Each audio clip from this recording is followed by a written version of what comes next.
Hi, I'm Joel Rodriguez, CEO of Metal Ninja Studios and the writer and letterer of the Dusk Country Chronicles Nightfall. You can find us on metalninjastudios.com/links or the Kickstarter at metalninjastudios.com/Kickstarter. And you're watching Two Geeks Talking.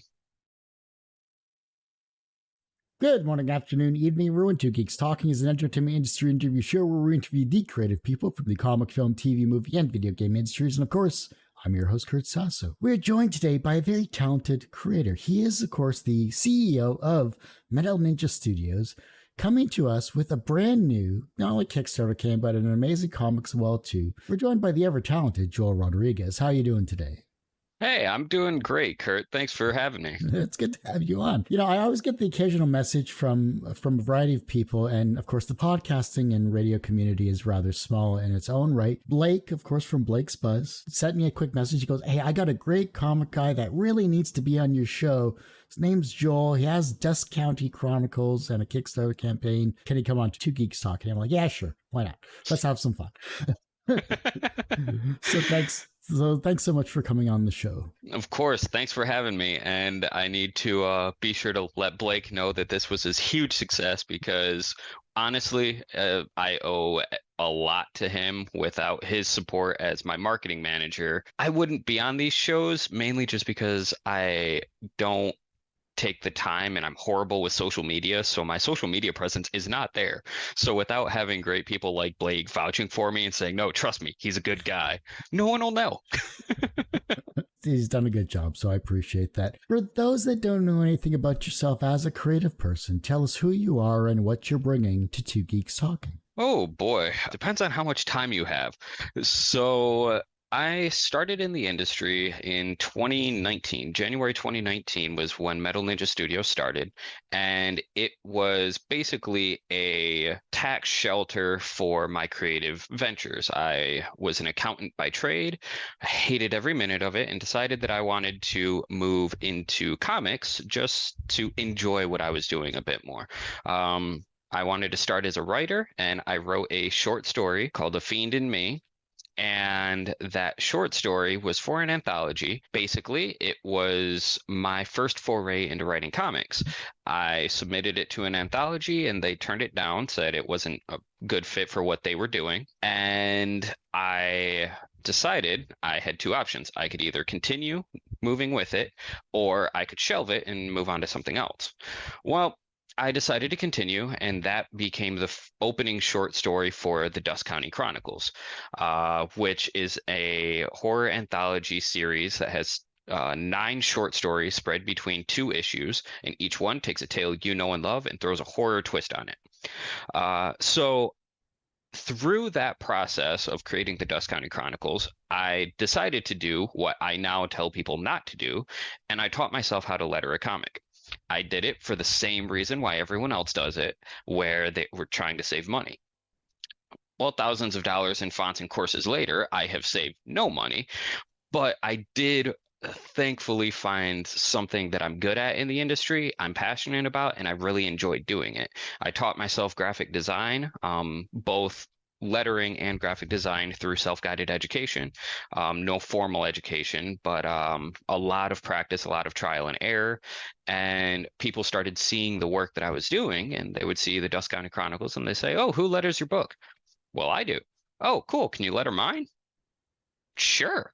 And I had never thought about doing work for other people freelance, but I was thrilled at the idea, so I gave it a shot. And then I kept going from there. More and more people came, more and more people asked me to letter for them. And within 2 years of starting Metal Ninja Studios, again, which was originally just a way for me to publish comics, it became a my job. Within 2 years, I was doing it full time. And that was all through word of mouth. I've mentioned previously, I am horrible with social media. So there was no social media marketing, and I didn't have an actual marketing budget. So there were no Facebook ads or anything like that. It was just word of mouth and referrals. So about 2 years of doing it full time, and I worked my way up through Scout, through a connection that I had with Scout. I got in as a production designer, worked my way up to head of design, did that for about a year. Then I ended up leaving Scout to focus on my freelance work because I was getting to a point where my freelance work was being jeopardized by the work that I was doing for Scout. And I had all of these clients that had put their faith in me for their books that it didn't feel right to me to essentially let them go to the wayside. So I said goodbye to Scout to focus on my freelance clients. And then one of those clients was Merck Publishing, which started a comic about 2.5 years ago called Miss Meow. And I was the letterer on that book. Their need for me grew as well. And it got to the point where I was doing all of their production and all of their lettering for their entire run of books, as well as a couple of sister publishing companies that they had. So I once again found myself in the position where my other freelance clients were getting hindered by work that I was doing with this second publishing umbrella, basically. And I didn't want to run into the same situation because Merck had basically structured their entire workflow around how I do things. So if I were to leave Merck, it would hurt a company that I had a hand in building the same way that it would hurt my freelance clients. And I couldn't sit well with either of those. And that's when I made the decision to expand Metal Ninja Studios. So if I'm only limited by the capacity of what I can do with my own two hands, the best way to help everyone is to take these two hands out of the equation. And I started expanding my team and expanding the focus of Metal Ninja Studios. So for the past year, what was once just a way for me to make my dreams come true has actually become a vehicle for me to make other people's dreams come true. Whether it's my team or whether it's the creatives that we work with, Metal Ninja Studios has shifted into a full service production studio to where we have an offering called Concept to Comics, and we help creators along every step of the comic book creation process, whether it's I have an idea and I don't know how to write a comic. Great. We can either write it for you, we can coach you through the writing process, we can find the artist for you. Art is one thing that really the only thing that we don't do in-house, and it's not that we don't have artist connections, it's the fact that art is subjective and relates to the story, whereas one letterer can change up his style, his or her style, to match whatever art they're working with. An artist spends years developing their style. And if we brought in artists, our sales would essentially be us selling our artists onto these stories instead of giving the stories the art that they deserve. So that didn't really sit well with me. So what we do instead is we offer art facilitation, where we find artists and vet the artists ourselves and present those to our clients. The artists or the client then makes a choice based off of a couple of factors, their budget, the timelines, etc. They choose an artist and then we manage that artist. So by working with Metal Ninja Studios, it gives writers an opportunity to do what's very rare in this industry, and that's just write. Because especially with independent creators, they have to write, manage, and pretty much run the entire process. I didn't realize when I started writing a comic, I was also signing up to be a process manager, but that's what it is. And a lot of writers aren't necessarily set up for that, and they don't necessarily know how to handle that. And especially when you're getting into the industry, it's very hard to find information. So as the company developed, I unveiled our company values, and our company values are really the background for everything that we do.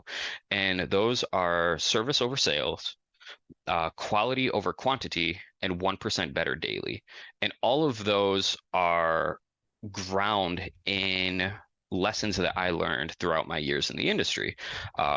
Quality over quantity, with that one in particular, by the current structure of the industry, we are very much a commoditized industry, whereas no one can raise their rates because they're afraid of going against the market. If you hire a letterer, you're pretty much stuck at the same rate. That's why lettering rates haven't adjusted in the past 20 years, Mhm. because if you try and adjust your rates, anyone can just say, okay, well, I'm going to go to this guy. He does the exact same thing, but for cheaper.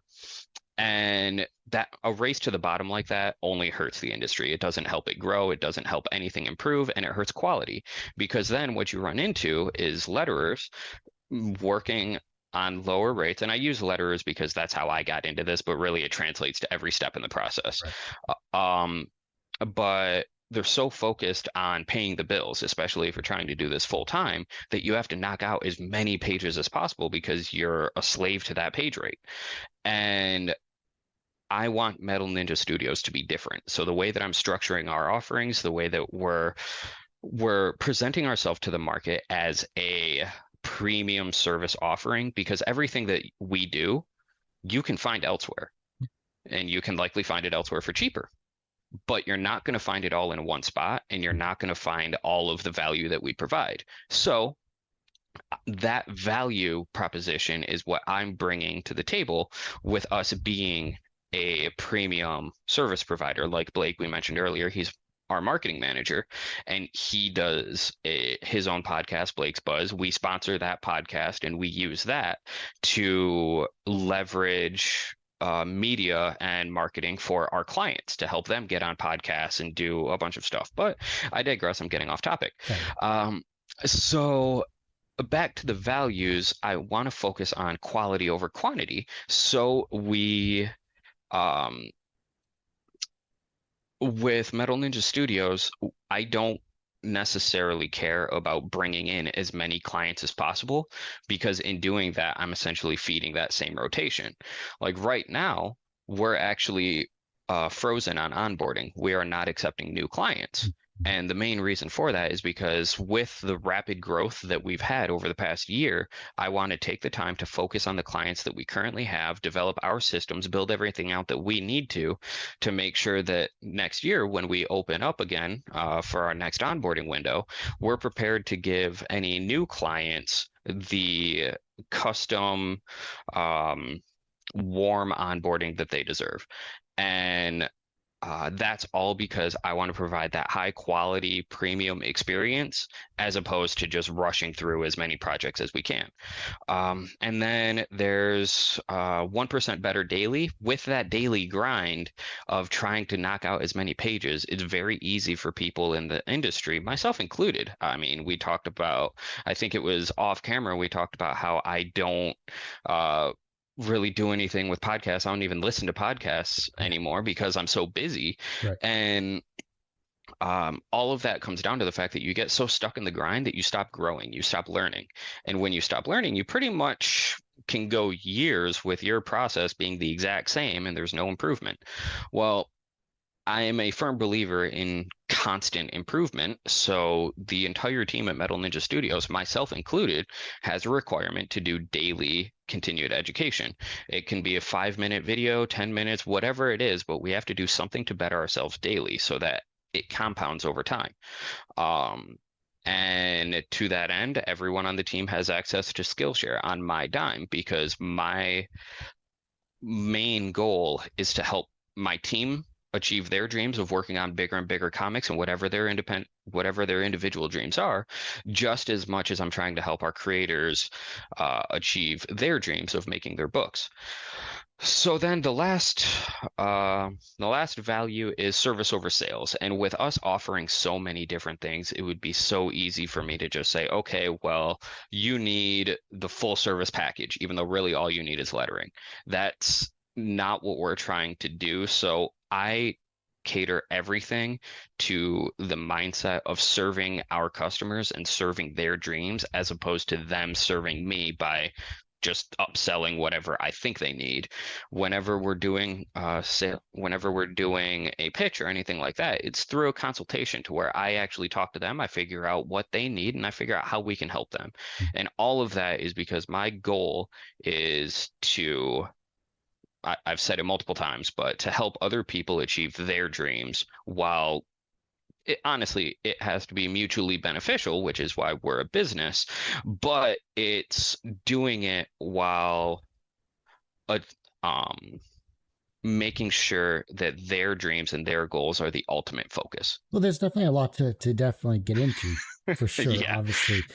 When it comes to being a business owner, and the same for myself as well, too, like as of a year ago, this is, well, I mean, I've been doing this for 15 years, but realistically, this is a business for me as well, too. So I have free and paid services as well. In terms of working with you as a client, what would stop them from a price perspective in terms of rendering your services? I think one of our biggest limiting factors that I've been working through is especially our concept to comics, the full service offering that we have.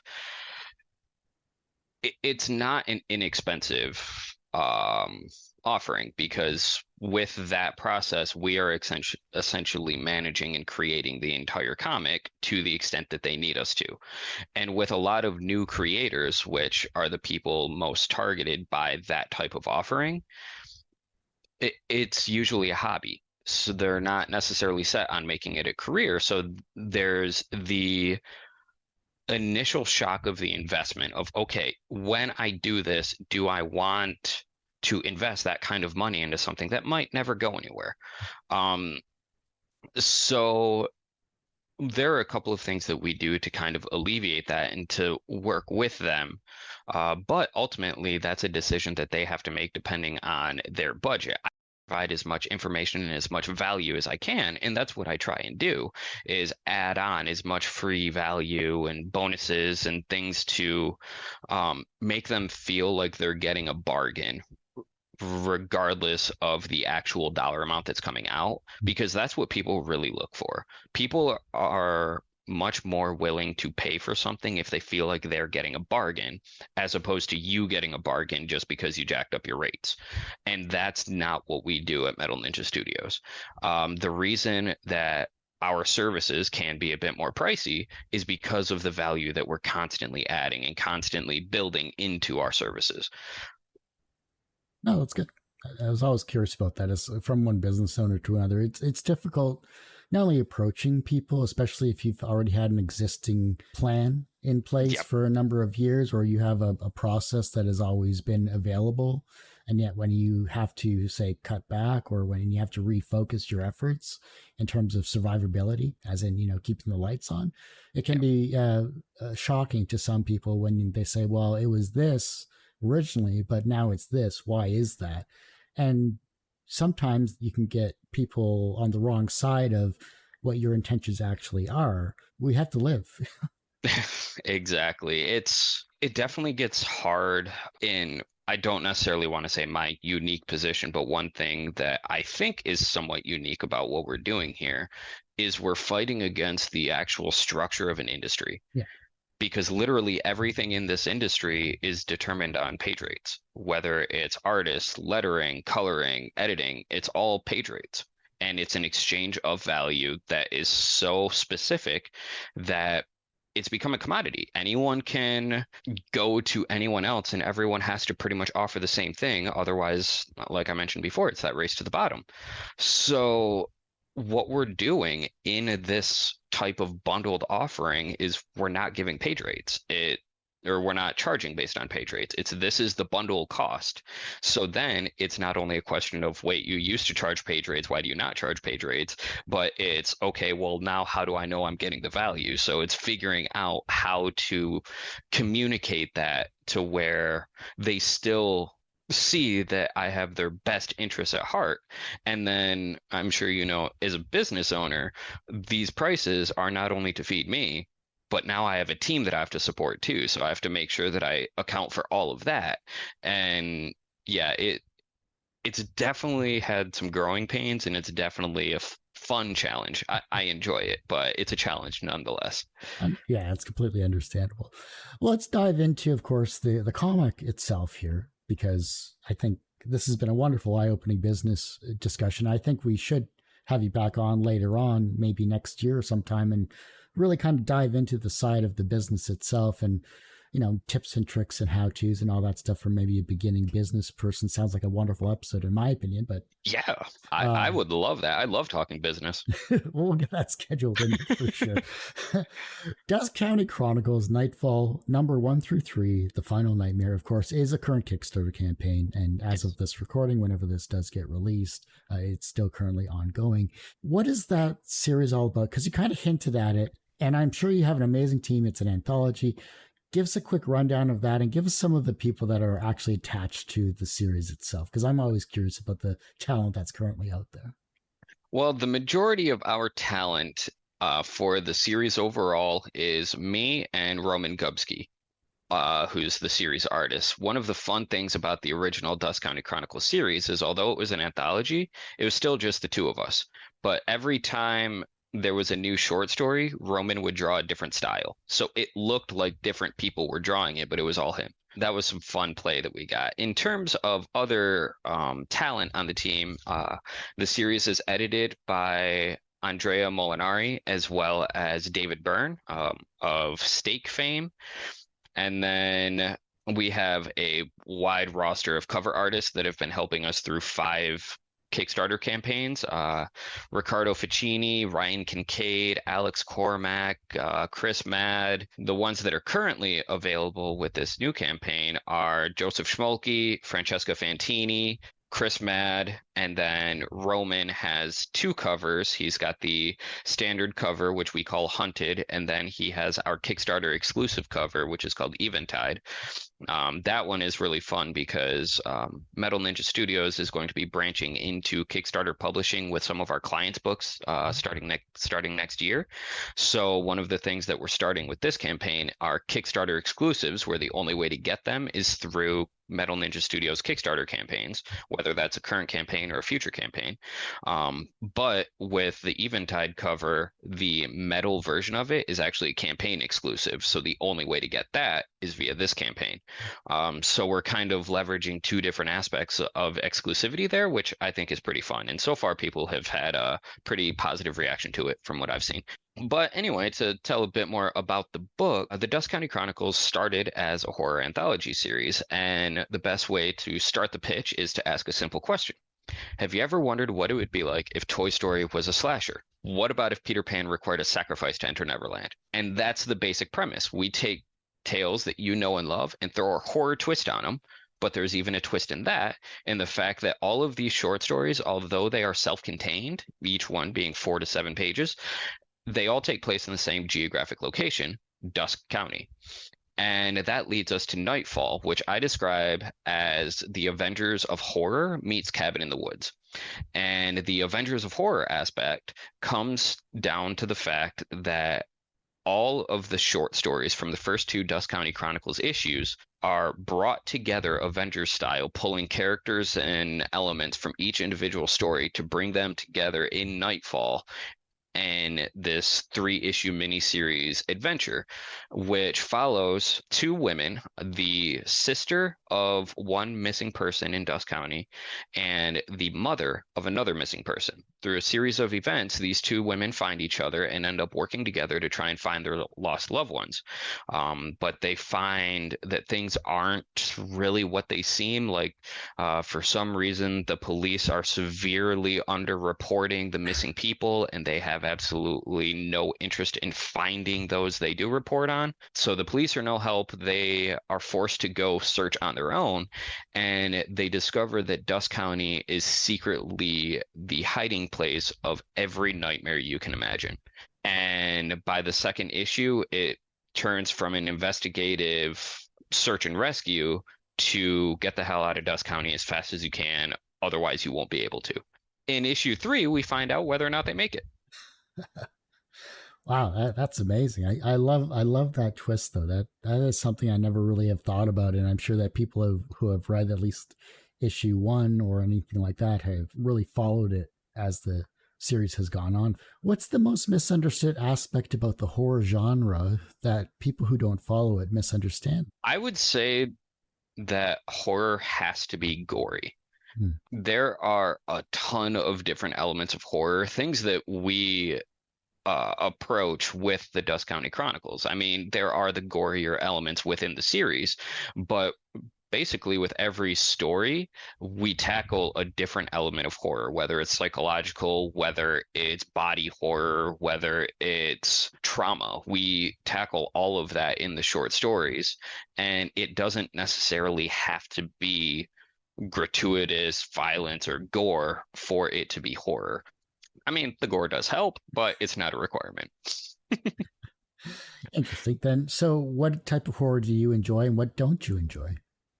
Um, I love slasher movies, slashers and monsters, but I'm not a huge fan of gratuitous gore for the sake of gore. For example, I'm not a big fan of the Hostel movies because, I mean, it's a lot of gore and it's a lot of violence and stuff that I don't necessarily, it just doesn't sit well with me. Yeah. But I love Halloween and all of the classics and Right. Nightmare on Elm Street.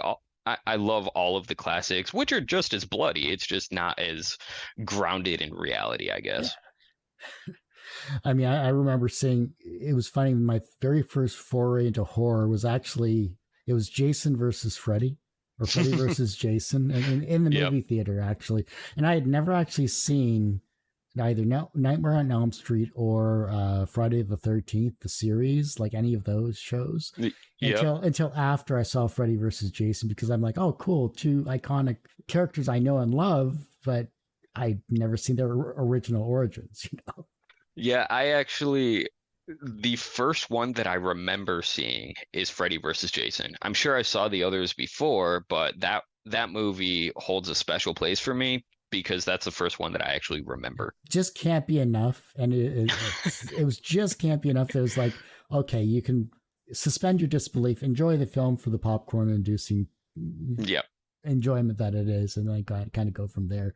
The campaign's currently ongoing, obviously, when it comes to this particular series. What has been the reaction, not only to the stories of Dusk County itself from either past campaigns or past issues people have received, compared to your summarization of this trilogy you're putting together? From what I've heard, people have really liked it. I was honestly really nervous with it, especially with the Dust County Chronicles #1. This series is about 5 years in the making. I started writing the first Dust County in 2018. I released it in 2019, but everyone is telling me that they like it, and especially everyone who has read the Dust County Chronicles Nightfall without reading the original anthology series.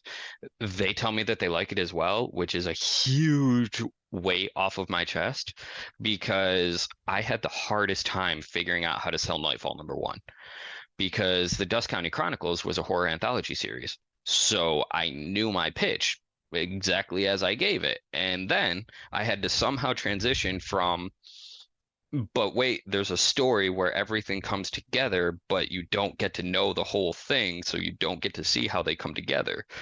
But now people are actually able to see how it all comes together and how it all interplays and how it all interweaves. And especially if they read basically the feedback that I've gotten, they read Nightfall the series. Some people say that it feels rushed, which I can't argue that. I mean, as much as I enjoy writing, I am not the best artist in the world or best writer in the world. And honestly, I was focused very heavily on all of the interplay and the weaving.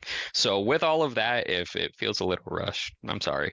I guess you'll just have to come back when I do more. The feedback from Nightfall is, wow, this is awesome. But then the feedback when they read all five is, excuse my language, holy shit, this is awesome. And basically, what I've come down to is Nightfall can stand on its own, but you get so much extra if you read those couple of issues that came before. And that's what I was hoping for. And it makes me so happy to actually hear other people say it. Nice. Oh, that's awesome.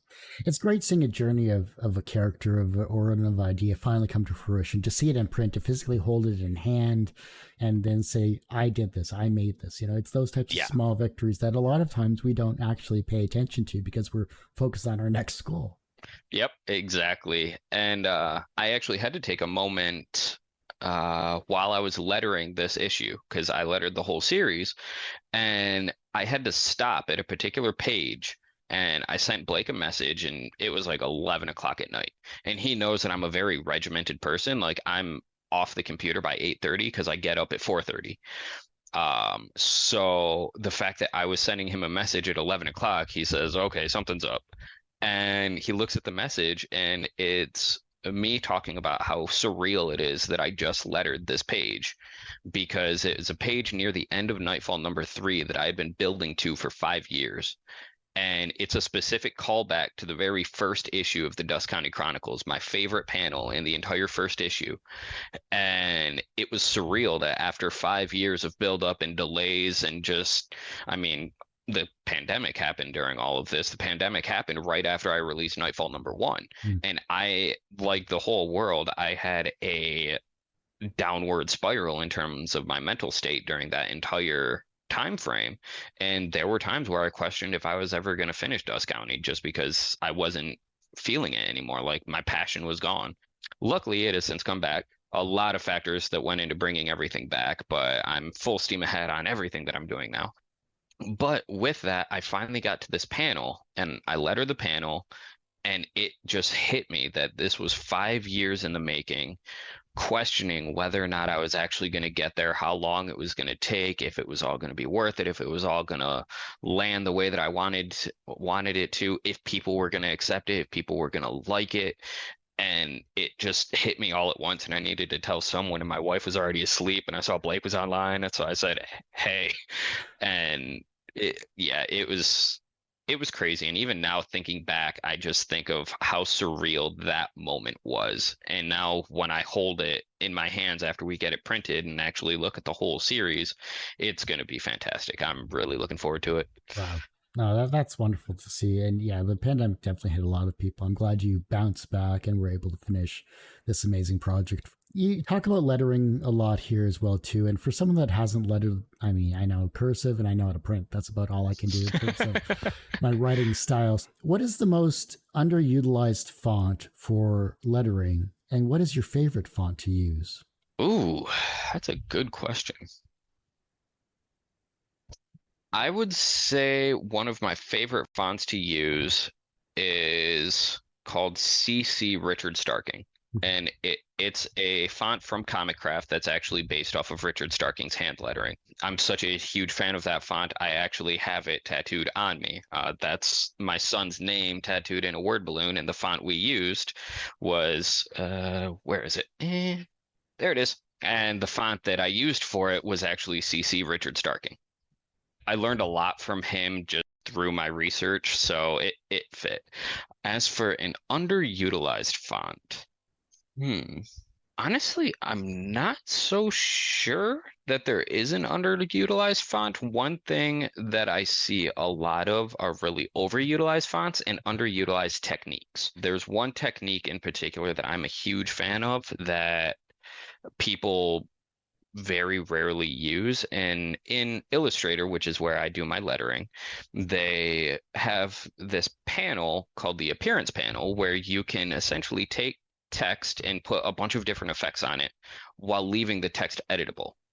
And most letterers that I know of, especially when using sound effects and doing the booms, the pows, all of that stuff, in order to do that, the common knowledge is you have to what's called outline the text, where you essentially make it a shape instead of a letter, and then you can manipulate it and do all of that.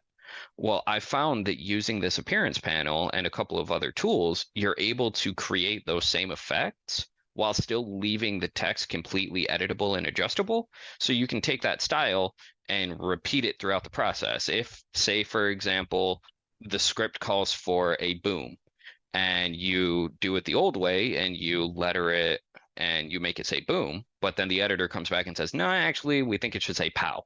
Well, you essentially have to recreate that entire sound effect. Whereas with my technique, you have to just change the letters and everything's still there. So yeah, I think they're underutilized techniques more than there are underutilized fonts, in my opinion, at least. What's an overutilized technique that you see just everywhere that really should just go by the wayside? Round balloons. with modern technology in these lettering programs, it's very easy to add a small little distortion effect to give balloons more of an organic shape to where it's not perfectly round and ovular. Um, but it's a telltale sign with a lot of newer letterers. And at the same time, it's easier to set up an oval balloon than it is one of these organic balloons, and not many people notice it. But the people who do notice it really pay attention to that organic feel, because it's our job as letterers to essentially be invisible. Lettering is called the invisible art because really the only time that you notice it is when it's done wrong. But in doing that, in the invisible art, whatever we can do to make it look more organic and less computerized, the more it's going to blend with the art.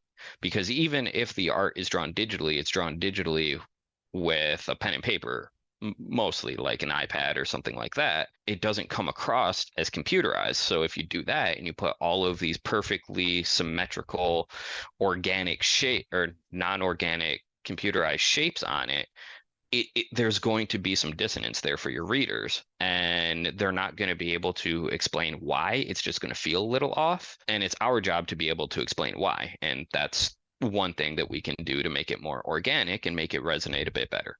I don't get to talk to many letterers, to be perfectly honest, in the 15 years I've been doing this show. So I'm just picking your brain kind of just to understand that side of the comic aspect that I think is, like you said, the invisible creator when it comes to lettering is often underutilized because everyone thinks it's just done really by a computer and away you go. You have to have typography knowledge. You have to have graphic design knowledge. You have to have all of these skill sets that an artist also has, but a graphic designer as well. Speaking of graphic design, though, who are three graphic designers that when you were doing your self-study, who are three graphic designers that we should look into as well, too, and understand why they're so great at what they do? Oh, man, you're busting out all these hard questions. Oh, I haven't got to the introspective questions yet. This is service level right now. As I was doing my education, I was pulling from so many different sources. I didn't necessarily pay attention to who was doing what. I was paying attention to what was getting done. It's kind of an interesting part about how my brain works with education is I don't just go and watch a course on something. I do things trial by fire, and if I'm trying to figure out a technique, I'll have an idea, and there's this idea that I have that I really want to do, but I don't know how to do it. So I'm going to go online and figure out, okay, that's how I do it, and now I go and do it. And that's pretty much how I developed all of my skills. Now that I think about it, two people that I did actually follow and did actually watch quite a bit of their courses were Lindsay Marsh and Aaron Draplin. Lindsay Marsh was kind of my first foray into graphic design courses. I started with a lot of her basic stuff, such as color theory and layout design and things along those lines. And then once I got kind of that baseline knowledge, then I developed that mindset where I would just start working on something and then go learn whatever I needed to. And her stuff is on Skillshare and it's fantastic. And then another person was Aaron Draplin. And one thing that I really learned about him is building a brand yourself and doing design for yourself. Like you see the banner in the back, the hat, the shirt, like all of that was from some of the stuff that I picked up with Aaron Draplin, where his thing is he does freelance graphic design, but he has his own studio and his own design where he does his own graphic design merchandising and then uses that to spread awareness for his brand. And that's one thing that I've been working on implementing now that I've actually, over the past year or so since the expansion, done a complete redesign of the branding for Metal Ninja Studios. And now I'm starting to build all that out with the merchandise. Yeah, once you have a logo, it's kind of iconic, as the logo you see with Two Geeks Talking was designed by Dawn Griffin. She's an amazing, not only comic artist, but she's a graphic designer for over 20 years in the Philadelphia region as well. Oh, nice. And so she was the one that originally designed my Two Geeks Talking TGT Media logo with what you see here, and that hasn't changed in 15 years. And I've had people come up to me, and the idea of having a good design and a good logo and a good branding, I should say, for your company is, I don't really know anything about yourself, but I remember your logo. I remember your branding. It's just Yep. been, it sticks in my mind more so than you as a person, which Yeah, a lot of my education, especially over the past year or so, has been more on the business side than it has been the graphic design side, because with the expansion, I'm spending more time working on the business than I am working in the business. Like, honestly, I don't letter that many books anymore. And when I do, they're passion projects that I take on personally because my job is to make sure that my team has work. So if I'm taking all the work, it doesn't really make sense, and then I can't grow the business. So, um, but one of the things, going back to the branding conversation, is one of the things that really struck me in my education was branding is nothing more than taking an abstract concept and associating it with you. That's basically all that we're doing. Like Metal Ninja Studios, those are three words that have nothing to do with each other. But through what I do, through the logo, through our reputation, that association for Metal Ninja Studios will eventually be linked to full service comic book design or full service comic book production, and me as a person as well as my team and what we represent, those three values. And getting Metal Ninja Studios to link to those three values is fantastic, because then it becomes synonymous with quality care and education. And that's one thing that's really important to me. We recently just started doing free education through our Metal Ninja Dojo blog, as well as a few things that we're going to be launching on Blake's Buzz. One thing that's really important to me in terms of education, since we're talking about graphic designers that inspired me, is education for the comic book industry is very hard to come by. When I was a writer trying to figure out how to write a comic, I had no idea what to do. And anyone that you talk to, they would just say, well, Google it. And this all goes back to that same commodity mindset that we were talking about before. Since everything is so competitive in the industry, people by nature want to hold on to their secrets, because if you let your secrets out, you're basically training your competition, who will then undercut you in the market. I can't fault people for thinking like that, but that's a mindset that hurts the industry. So what I'm doing with Metal Ninja Studios is we're taking all of that information and making it free to the public, because what that is going to do is that's going to take the quality of comics across the board and raise them up and raise the entire industry. One thing that I had a very hard time figuring out when I was starting was how to format a comic book script. There are a few references, but there's like 5 different formats for comic scripts, and no one explains why you should use a certain one, what makes one better. It's just, here you go, pick and have fun. So one of the blog posts that we have coming up probably within the next couple of months is a breakdown of the different comic book scripts that we're aware of, the pros and the cons of each one, and then which one we recommend as a studio. And all of that we're going to be giving away for free, just to help the community. That's helped us so much. Oh, that's awesome. I love seeing stuff like that. In fact, I took a 2 month break from doing interviews actually, and I started doing my own series called Mastering Podcast and Video Interviews from Geek to Guru, starting from the very beginning, my 15 years of knowledge, and I've been putting it into a YouTube series. So That's awesome. it's been fun actually. It's, other than doing interviews, it's the most exciting time I've had when it comes to doing my own projects and creating stuff. You know, if you have the knowledge, utilize it, use it. I love your concept about, training the competition, but to be perfectly fair, we're going to do what we love. We're going to do what we're passionate about, and we're all going to die eventually. So Yep. you might as well have fun with your life that you currently have. Exactly. Exactly. Is there anything you want me to ask about, or anything you want to share and showcase before I go into my 4 or 5 questions? No, I think we pretty much covered it. I mean, your opening question of how'd you get started turned into the pitch about the studio, so it would just happen naturally. Yeah. I think we're ready to get introspective and difficult. Oh, I don't know if it's difficult, but they're introspective for sure. It depends on your mindset. I mean, everyone has one person that inspired them on their path to where they are today. Who was that for you? Do I have to pick just one? Mm-hmm. Hmm. I would have to say my great grandfather. He's still alive. He's 94, and he is pretty much the epitome of self-care as well as taking care of those you love.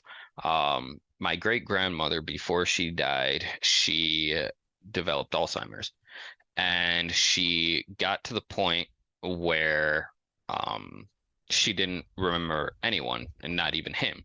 But every single day, he would go up to the home where she was staying, and he would feed her lunch at the same time every single day. And as she declined over time, it got to the point where she wouldn't let anyone feed her except for the nice man. And that nice man was him.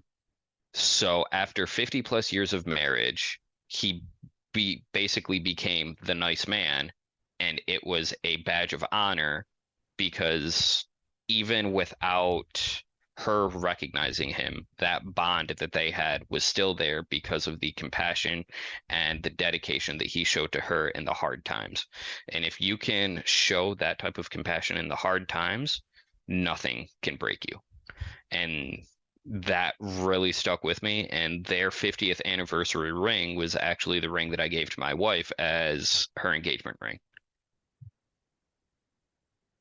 Wow, that's that's touching. Jeez. You want it introspective.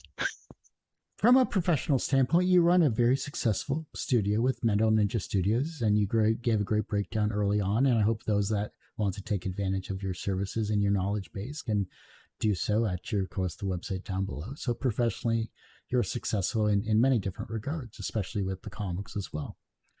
Do you consider yourself personally successful? Successful, yes, but I don't use that as an excuse to be done.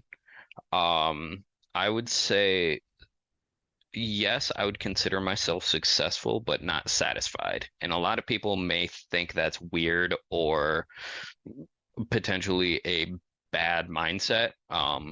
Of never being satisfied. My wife actually gets frustrated with me because she says, "You're never satisfied with stuff." And it's true because I have a very strong drive to continue and to improve. I built it into the founding values of my company. And whenever I have doubts of how successful I am, I always think back to a time when I wanted what I have now. And I remember when I first started writing the Dusk Country Chronicles, I wrote a little sticky note that I stuck on my computer, and it said full-time writer by 25 or by 35. And I started Metal Ninja Studios when I was 25. And the whole reason for that sticky note was everything that I was reading said 10 years to overnight success. Usually with comic writers, they become an overnight success and everyone's talking about them. But what you don't see is they've been working for 10 years to try and get their big break, and they finally get it after 10 years. And it basically becomes a game of attrition where the longer you stay in, the higher your chances are of finding success. So that was my sticky note. And now every time that I doubt myself, I think back to that sticky note because January is the 5-year anniversary of Metal Ninja Studios. And not only have I been doing it full time for years, but I have a team of 7 people depending on me now. And that really grounds me. And then when people think of success and thinking of themselves as successful, it can tend to lead to an ego, which I definitely do not want. I am not an egotistical person. But every once in a while, people need to keep themselves in check. And how I do that is by thinking about the fact that I'm not done and how much more I have to learn and how much more I have to grow and how much more the studio has to grow. So that's why I say that I'm not satisfied, but I do consider myself successful. The reverse of success is failure. How do you deal with your failures? I learn from them and I make sure that I don't do the same mistake again. In my personal opinion, the only time that you fail is when you don't learn from it. Otherwise, it's a learning experience, and we don't grow without failing. If we go through the entire existence of life without failing, we didn't do anything and we didn't accomplish anything. Because by definition, when you start something new, you are going to fail. And by embracing that failure, that's how you learn, that's how you grow, and that's how you develop. And the more comfortable you can get embracing failure, then the faster you'll be able to grow because that fear isn't holding you back anymore. The younger generation is looking at your work and they're becoming inspired to be creative in their own way, whether it's as a writer, an artist, a letterer, or something creative that maybe you've inspired them on their path to do. And the fact that you have the younger generation looking at you as an inspirational person, maybe you're going to inspire them creatively in some way, shape, or form. How can they inspire the generation that follows them? Well, I kind of joke with my wife ever since my son was born that he doesn't have a choice with his career. He's going to be an artist so that I don't have to pay for art anymore. Uh, no, all jokes aside, it all this whole introspective kind of draws upon itself and pulls together, because the same way that my great grandpa inspired me was his dedication when things were hard.